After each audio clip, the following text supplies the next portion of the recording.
সম্প্রতি বিশ্বের ৯০টিরও বেশি দেশের ওপর নতুন করে শুল্ক আরোপ করেছেন মার্কিন প্রেসিডেন্ট ডোনাল্ড ট্রাম্প। আজ ৭ আগস্ট থেকে ট্রাম্পের নতুন এই শুল্ক নীতি কার্যকর হয়েছে। এর প্রতিক্রিয়ায় রীতিমতো উল্লাস প্রকাশ করেছেন তিনি। নিজের সামাজিক মাধ্যম ট্রুথ সোশ্যালে ট্রাম্প লিখেছেন, এখন মধ্যরাত, শুল্কের বিলিয়ন বিলিয়ন ডলার আসতে শুরু করেছে আমেরিকায়।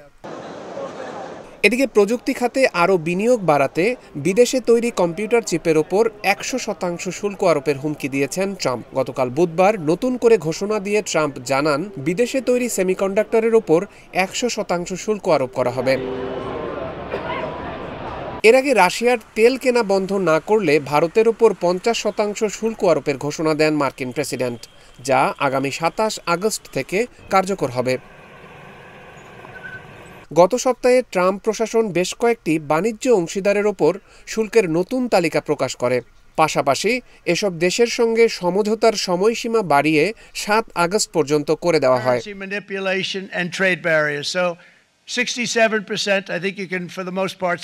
শুল্ক কমাতে কিংবা প্রত্যাহার করানোর লক্ষ্যে বিভিন্ন দেশ এখন আমেরিকার সঙ্গে চুক্তি করতে রীতিমতো হুমড়ি খেয়ে পড়ছে, যেটিকে পারস্পরিক শুল্ক বলছেন ট্রাম্প।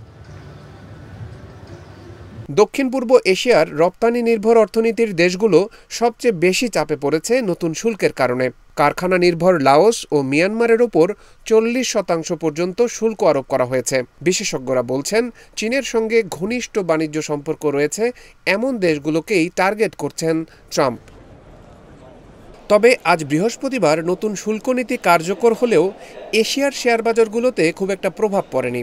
জাপান, হংকং, দক্ষিণ কোরিয়া ও চীনের মূল ভূখণ্ডের শেয়ার বাজারে সূচক কিছুটা বেড়েছে। অন্যদিকে ভারত ও অস্ট্রেলিয়ার সূচক ছিল নিম্নমুখী।